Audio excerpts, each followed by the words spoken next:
Hi, I'm Lisa Trumbull. I'm the President and CEO of Southern New England Healthcare Organization, or SoNE Health. And I'm Judi McKenna, Chief Financial Officer for SoNE Health. SoNE Health is a clinically integrated network that operates in Connecticut and Massachusetts. We operate utilizing physicians in our network to manage the total cost of care and the clinical outcomes for the patients that we serve in Massachusetts and Connecticut.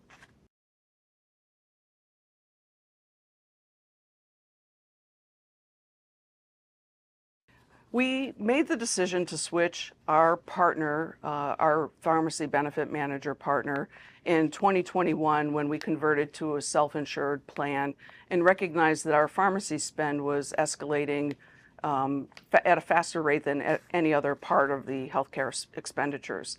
We utilized an external consultant to help us deploy the Consolidated Appropriations Act requirements on our health plan. And we did an RFP to solicit feedback and options and potential partners to help us manage the PBM spend better. That process was really important for us because it allowed us to explore the details of our spend in a way that we, prior to that, didn't understand. And we deployed different tools. We got a sense of the expenditures, the incentives, and broker influence on the pharmacy spend as part of the relationship. And that brought us to our conversation with CapRx.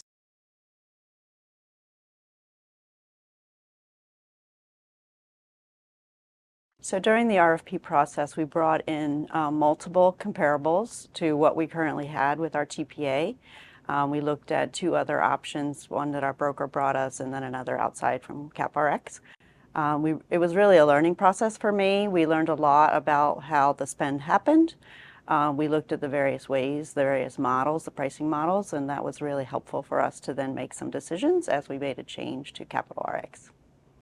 Yeah, I would say the other thing that I would add to that, Trudy underestimates the learning process. The pharmacy spend is the most complicated aspect of healthcare expenditures to understand. It's not entirely transparent to the user, to the employer, and we learned a lot about pricing, the incentives, the third-party influence on the spend, and the slices of the cost or the dollar that everybody captured as part of that process. It was really illuminating for us as an employer.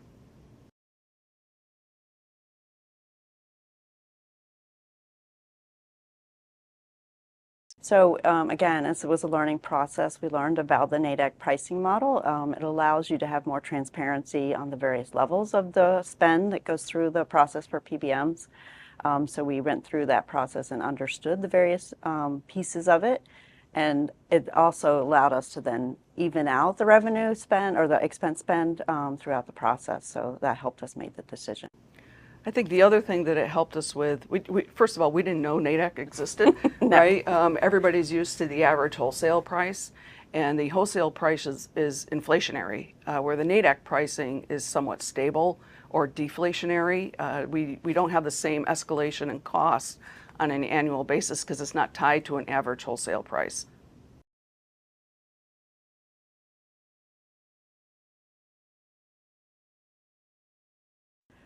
So prior to our CapRx transition on 1/1/23, we were experiencing about $114 PMPM and had grown to 23% of our total plan. And that was largely driven by some medications for several high-cost patients, and then also just the trend of pharmacy spend. We since switching to CapRx, we've seen a $13 PMPM reduction on our spend overall. And that's about an 8% reduction in total. And we have a growing base, and that's then been transitioning and seeing that year-over-year trend. We've only had 1 year with CapRx, but hoping that that sustains into the next year.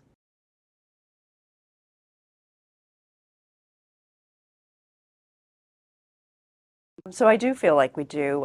CapRx has been very open with us. We meet with them regularly. We talk through any adjustments that we need to make related to spend, any high cost claims that may be coming through, or if we need to approve anything. And we've set up regular quarterly cadence meetings to talk through anything that may arise. I've been very happy to, if there's an issue, I call directly and talk to a pharmacist. That's been very positive for us as a group. Yeah, I would add that we had no transparency True. before. So this is enlightening to actually have the transparency and the cost and the frequency of certain drug utilization in our employee population. And talking directly with a pharmacist Yes. to even just talk through Exactly. the issues.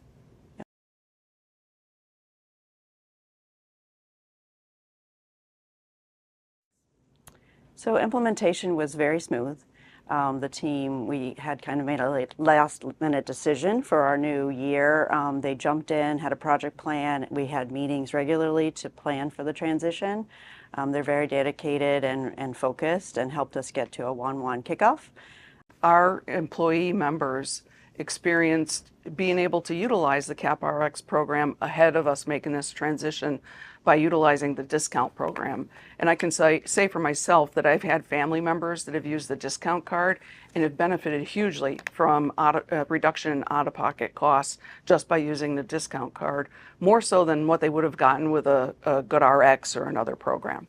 Our members have seen some new options that have been favorable for us and them. They've had new mail order options, and then we've seen other options that they can use directly as a patient, and our experience with them has been very positive.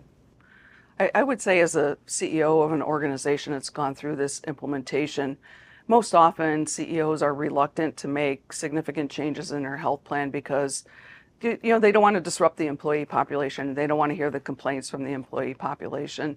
And we didn't experience that with this implementation. I didn't hear complaints from any of our employees. I didn't hear any complaints from Judi about the implementation process, which was a huge benefit to us and is part of the reason why the program's successful.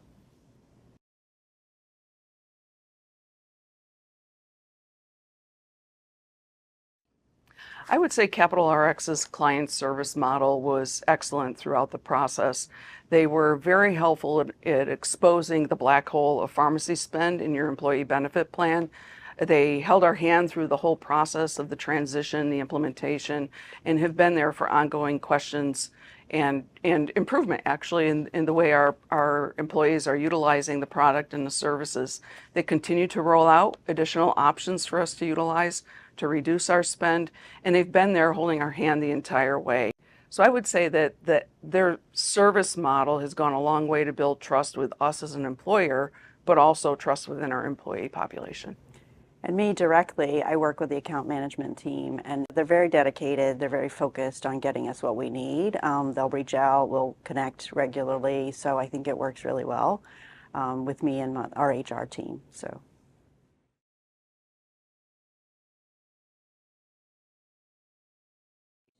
Capital RX has earned our trust as a vendor. They're dedicated, they're service-oriented, they've really driven everything we needed, have come to us with other options as we looked at things too.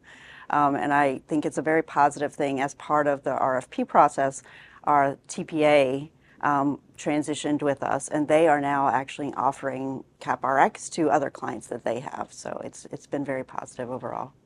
I would add to that it's important to have the strategic alignment.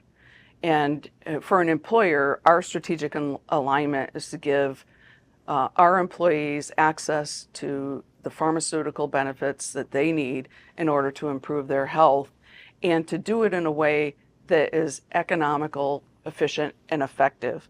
Versus some other PBMs whose interests aren't always aligned with the employer. It's more economically driven towards how much more can I earn in an incentive or a commission or a bonus on the way that we're pricing this strategy in an employer benefit portfolio. We haven't had that experience with Capital RX, and I would say that's the number one factor that has instilled trust in the relationship, is that we're aligned in what we want for an outcome.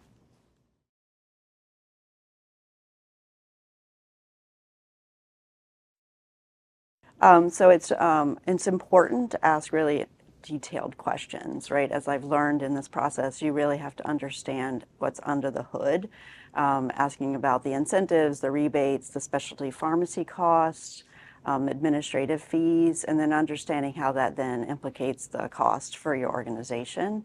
It's been a learning process again, and I think it's something that's important, especially through the Consolidated Appropriations Act, to ask those questions and to get the transparency as an employer for the benefit of the employees. I would also recommend to employers, we work in healthcare, and we found the pharmacy spend to be perplexing, a black box, complete lack of transparency and pricing. And if we're in healthcare and we understand how this works, imagine, being the employer that doesn't have any sense of how this aspect of the business works. It's very different than other healthcare services. So I would highly recommend getting an independent source to help you. We had an independent consultant that understood this business that helped us evaluate the RFPs in the process, because they don't always reflect what you think they reflect. We were astonished to find that some of the answers in the RFP required further digging and tearing apart of the numbers to expose additional, per script incentives or, other aspects of the spend that we were unaware of that, just looking on the surface of it would have compared Capital RX to another product, they would have looked similar. But when you dig in a more detailed way and you understand the pricing model and the additional incentives that are buried into the RFP responses, is when you really get to ferret out what the true cost of the product will be. So I highly recommend an independent consultant, because your broker isn't always the best person to provide advice on what's the right answer in this space. And they sometimes have a reason that they want to do it a certain way, so you have to be careful about that. Vested interest yes. in the outcome.